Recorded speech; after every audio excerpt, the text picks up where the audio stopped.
Hello everyone, তো আজকে আমি আবারও একটা নতুন রেসিপি নিয়ে চলে আসি। একটা সিম্পল ইজি রেসিপি যেটা তোমরা নিজেদের ছোট বাচ্চাদের বানিয়ে দিতে পারো। তো এটা আমি আমার ছেলের জন্য বানাচ্ছি। আমার ছেলের বয়স এখন 9 মাস। তো আমি এখন থেকে ওকে অল্প অল্প করে মাছ দেওয়া শুরু করেছি। তো এখানে আমি জ্যান্ত শিং মাছ, কোয়াশ আলু ভালো করে ঘিয়ের মধ্যে ভেজে নিচ্ছি। তোমরা যেহেতু দেখতেই পাচ্ছ যে আমি কি করছি। তো এখানে আমি কোয়াশ আলুটার আর মাছটা ভালো করে ভেজে নিয়ে আমি এখানে হলুদ সামান্য পরিমাণে আর জিরেটা দিই।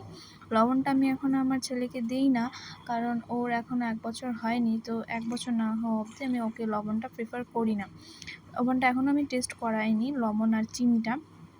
তো এখানে দেখতে পাচ্ছ যে আমি হলুদ আর জিরের গুঁড়ো দিয়ে একটু নাড়াচাড়া করে যে মাছটা আমি তুলে রেখেছিলাম ওইখান থেকে আমি কাঁটাটা ছাড়িয়ে মাছটা ওইখানে দিয়ে দিই।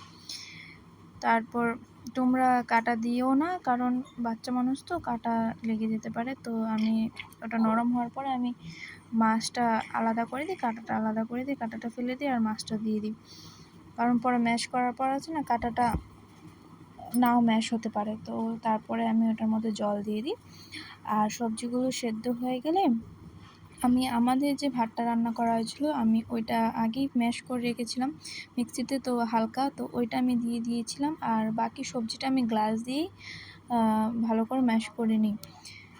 তো এই যে আমার ছেলের ইজি অ্যান্ড সিম্পল রেসিপিটা রেডি। আর আমার ছেলে রেসিপিটা খুবই পছন্দ করে। টাটা।